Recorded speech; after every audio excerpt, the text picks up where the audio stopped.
Well, hello, everybody, and welcome back to the Curious Realms continuing coverage of the second annual Dogman and Cryptid Conference being put on by the Paranormal Roundtable right here in White Settlement, Texas. We have with us our good friend from right down the road, Daniel Allen Jones. How you doing, bud? Always a pleasure. Always a pleasure. Great having you on the show. We were just sitting here talking about UFOs, UAPs. That is what you're here presenting on today. The only presentation about UFOs, UAPs, aliens, and how they connect with the cryptid phenomena and how these worlds are fully overlapping now. It is like big rocks in a small pond being thrown at the same time, all of these things just roiling together. We were discussing that earlier, how right now all of these topics seem to be boiling to the top. Right, and I think that it's a really fascinating time to be interested in any of this stuff. And of course, I, jokingly was saying to some people earlier that here in White Settlement, just outside or kind of within the Fort Worth area, which is my hometown, it's great to be able to see this kind of event going on here. People coming in from all kinds of places to see what's happening and hear about these interesting, strange mysteries and encounters that people are describing of all sorts of humanoids, inhumanoids, and strange creatures that make people wonder what's really out there. And so I was telling some people that, while most of the lineup, and we have a great, roster of pretty, good researchers and those who are really trying to make sense of all of this, probably going to be speaking mostly, like you just said, on topics that are cryptid cases and Dogman, things like that. So, of course, the first thing that comes to everyone's mind when they think of Dogman is UFOs, right? Well, I think that so it's kind of one of those things, I think, that makes this opportunity a bit more fun because I'm fascinated with all the cryptozoological studies and the cases that people are sharing about. However, when I got with our buddy Josh Turner, who's the host of Paranormal Roundtable, he wanted to see if we could maybe talk a little bit about something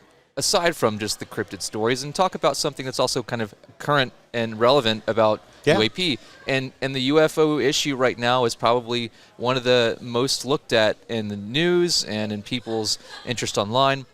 It's getting a lot of coverage, so I thought that sounds like a good opportunity for people to hear about some other mysterious phenomena, but also look at it through a similar lens by way of investigating, by way of trying to make sense of cases, and how, all of the stuff that we hear on these stories of cryptids, Bigfoot, Dogman, any of these things, are often kind of centralized through the researchers, meaning when people are involved with this, they get an influx of reports because people hear or see them and they find them on different shows or events, and they'll say, hey, I had something happen, I'll tell you.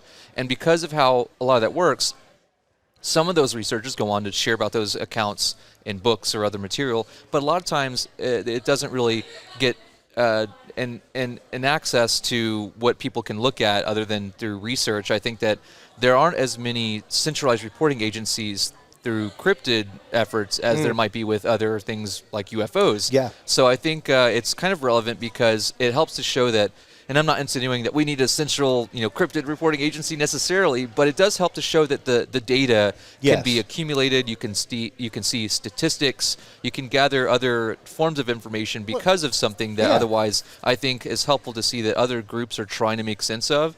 And in a similar way of investigating and filing reports, there can be things that I think help to sort all kinds of cryptid cases, similar to how maybe UFO investigations work. And I know that you were just at the MUFON Symposium, and that's a part of something I'll be talking about earlier, is that groups like that try to use a systematic methodology. And I think that it's important to maybe see how that can be applied in other similar communities. Absolutely. We had that discussion. When was that? Was that Falk that we were talking about that maybe? Where we need, and there's BFRO, Bigfoot Research Organization. They've been around for a long, long time. They've got the map of sightings across the United States. But to take those things one step further, to start marking them green for springtime sighting, orange for fall, once again, to see, is there a migration pattern happening? Is there a route of migration happening? That even through that basic statistic, we can start to see a pattern. And the one thing I've been bringing up, especially with MUFON, is they have had a unified reporting system since 1969, since they started. They have had, this is how we take in a report. This is the process. If it hits this point, it now gets moved over to a field team and maybe a star team, which they're rebooting. The star team is the team that comes out with like soil analysis, radiography, things like that, where it goes beyond, are you in a common flight path? Were there any astronomical means happening? And to be able to get that information, in a unified field where this is the statistic way that we are taking in information, gives you a means by which to really go through and start examining it. And I can't wait until they cut loose AI on that. The commonalities that we are going to find in cases that we weren't even looking at are going to pop through the roof, man. It's going to be insane. I think so. And, if we know that civilian organizations are attempting to use these types of resources, there's no telling what government agencies that are, probably not bound by certain monetary confines as most civilian efforts Lockheed's have. right down the road. Literally. Like, I passed the Lockheed Plant 4 on the way over here. I took pictures. Yeah, blocks away. It just goes to show that I think that, with those kinds of resources, they probably have a lot more at their disposal. And with some of the new efforts through, even something like what the government's doing with their program Arrow, the All-Domain Anomaly Resolution Office is something that they're trying to use as a way to, look into UAP systematically and have access to things in an official, transparent way. Yeah. Now, many people might say, well, beasts don't just believe everything they say because it's the government and they're not telling you the truth. And that can be fair. But at the same time, at least they're showing that they're interested. And, of course, we know that back decades ago, they tried this a few times with different committees, and then they have, Project Blue Book, all of those things. But one of the things I think is important in bringing that up is that you had a civilian professor of astronomy who got pulled into that Project Blue Book to help investigate UFOs back in the 60s, and that was Dr. J. Allen Hynek. Yeah. He, later on, of course, he's renowned and maybe a bit infamous for the whole swamp gas comment, which he was reluctant to talk about in that way, but was used as a sense of trying to, kind of dissuade people from realizing that there could potentially be something of interest, up there that, the military doesn't want them to really know. So I only say this because he later on actually founded the Center for UFO Studies and came up with what we now call the Hynek scale, which is the close encounters scale. And this is important because it provides a framework for how encounters can be described. Yeah, it provides a classification. Right. And I think this is valuable here because if we can see that maybe a framework is in place or can be made by various efforts through individuals, researchers, groups, you mentioned the BFRO, there are people out there, and I'm not trying to say that there aren't, but I think that if you look at how you can, have a corresponding framework for similar efforts that are investigating these encounters, we don't have, as far as I know, and maybe there's something out there, close encounters of the first kind, you see someone observe something. The second kind, it's a physical effect that people have.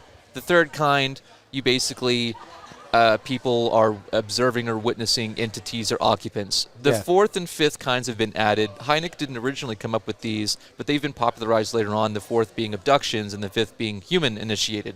Now, these are really interesting ideas of encounters with something, some intelligence or entities or beings. Now, as far as I know, I don't think that there's a CE 1, 2, 3, 4, 5 for Bigfoot encounters or cryptid encounters. So what I'd like to maybe see is how people can utilize a similar framework to start to systematically organize known cases and future cases going forward that maybe they can say, did you see it from X far away? Yeah. Did it actually physically come into contact with you?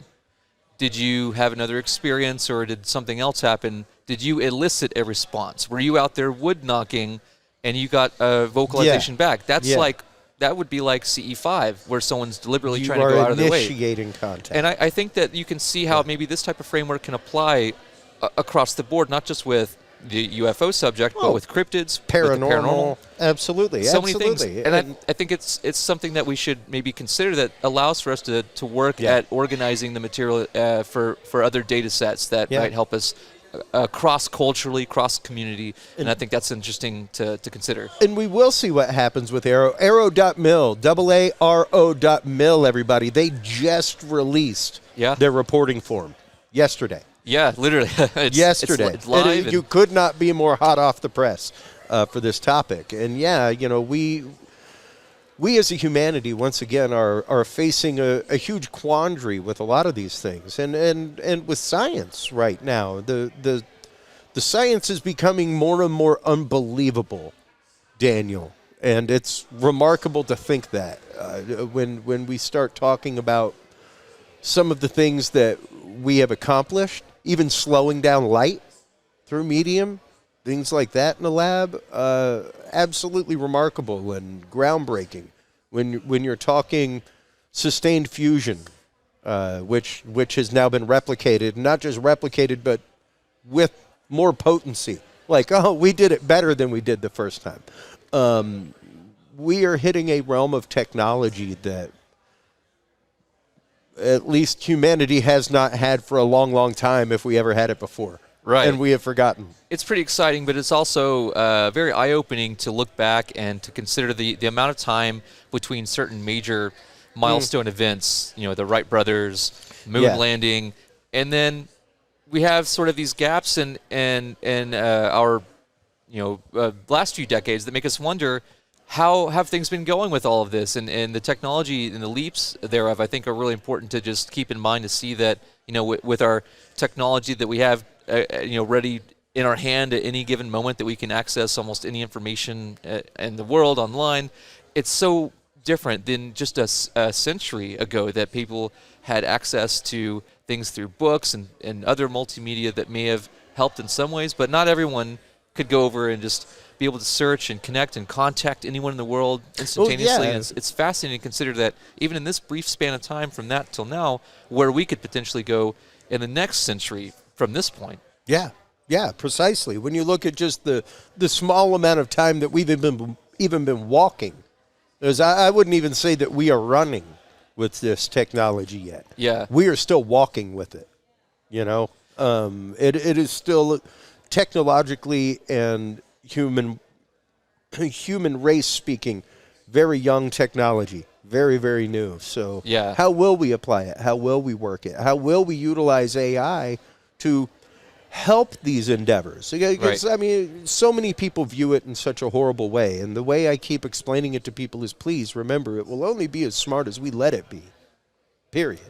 It will only be as smart as the conglomerate information that's out there. It's not going to be able to synthesize its own thought. It is culling information from the internet to write something.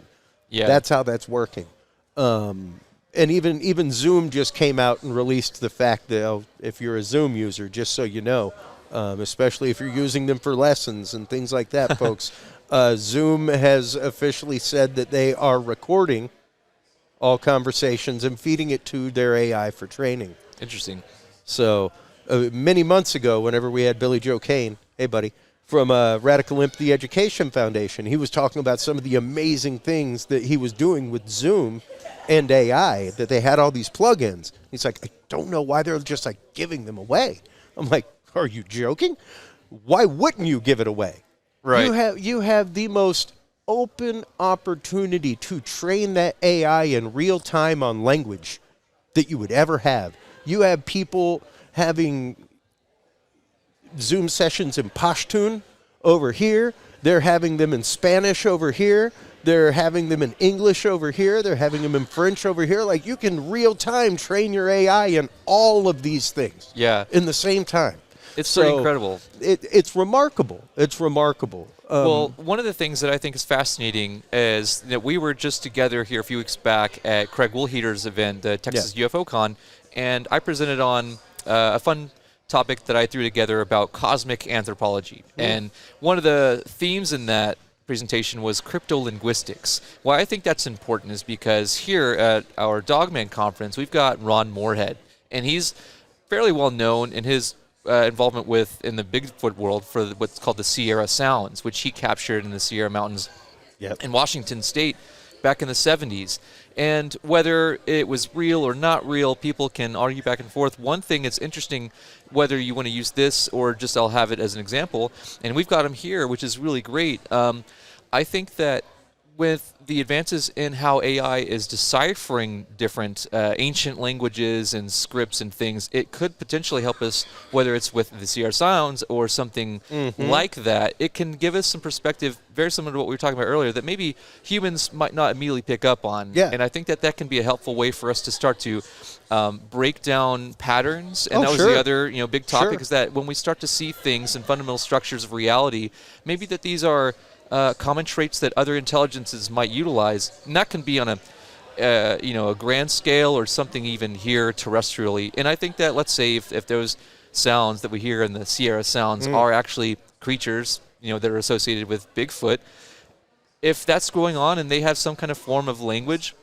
that implies that they've been able to, in culture, some knowledge to pass down to their families, if that's what's going on, to share about a common knowledge base that they can speak upon physically with physical speech. Now, they did have a crypto-linguist try to look at that, and maybe they found some things, and maybe there could be some improvements. But with this idea of AI being able to look at all kinds of information now, assimilate it, sort it, process it in ways that are different and probably much more efficient than most people, to me, reason to say that we could probably find out not just about things that are already recorded or archived somewhere, but that when we encounter new information, new things, new encounters, new dialogues, that AI is probably going to help us interface beyond just us being able to have a physical conversation like this. And that's something I think we might be able to look forward to. Oh, sure. You could have AI detect infrasound, ultrasound, all kinds of things that may be part of that communication. And in addition to that, they are actively using AI to catalog animal sounds. So, you would be able to take those Sierra Sounds and put them against an entire catalog of recorded animals. Yeah. And compare and contrast them at rapid speeds. Yeah. To see, like, not a tiger, not a lion, not a bear, not a... So, it speeds up the process. The example I give is my good friend Todd Cochran, owner of Blueberry Podcasting. They put on an awards ceremony, and they have for years been trying to figure out how many people are cheating in the awards ceremony for the best podcasts. It was prohibitive. It was prohibitively expensive, the mound of data to call through. For the first time ever, they put it through an AI and found thousands of fake emails, fake votes. Oh, wow. Everything else. Kicked people out of contests. Wow. To be like, you are cheating, and we found you. So it's amazing to see where this technology is leading. It's great to see that it will be something that helps break these fields apart and really break them open. It's going to be great. I think so, and when it comes to the idea of encountering whether it's cryptids or some kind of non-human intelligence, whether it's aliens or something else, I would say that AI can have a hand in helping us a lot, and for many reasons, but some people do think it's a sort of a double-edged sword, but we have to, I think, like you said, be careful about... Can. Exactly. Music can be. Yeah. Music can be. You can put horrible, horrible messages into music and make people do what you want them to do. It's crazy. Yeah. It's all double-edged. It's an incredible part about, I think, how we'll continue to expand our knowledge base cross-culturally. We do it already, like you're saying, with some of these different programs and things that we have at our disposal. But when it comes to new scientific discoveries and on that frontier, I think that it will revolutionize how we can access data in the field and interface with it in a way that maybe was never accessible to us before. And that's been an interesting consideration of mine in not just the UFO field, but how we might be able to interface if, let's say, we find that there is a decipherable speech from a cryptid that we might be able to eventually come across and identify and say, hey, these speech patterns resemble something near human or something that's at least close enough for us to understand that we can make, at least primate-like or something like that. Absolutely. Yeah, and so that's exciting to me, but I also think that it's going to go, like any technology, it'll go through developments. Yeah. And sometimes it'll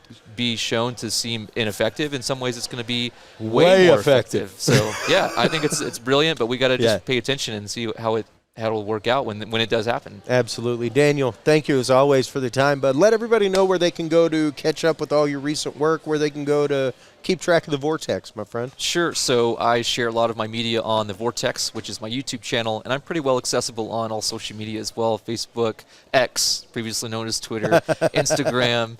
And I think that for anyone who's interested in following up, if you'd like to get in touch, feel free to email me. It's just my full name, DanielAllenJones@hotmail.com, and I'd be glad to hear from you. So thanks a lot, Chris. Absolutely. It's always bud. awesome. Always great. Well, you were online checking out all the amazing work of Daniel Allen Jones in the Vortex. Make sure to stop on by CuriousRealm.com. CuriousRealm.com is where you can go like, follow, subscribe, share the show with all your friends and family. That's where you can find the Curious Realm store, CuriousRealm.com/store, where you can find all of the books of our guests, where you can find all of the tools that we talk about on the show. Stay tuned through this commercial break. We'll be right back with our continuing coverage of Texas Dogman and Cryptid Conference, Part 2, right here in White Settlement, Texas, coming to you right after this.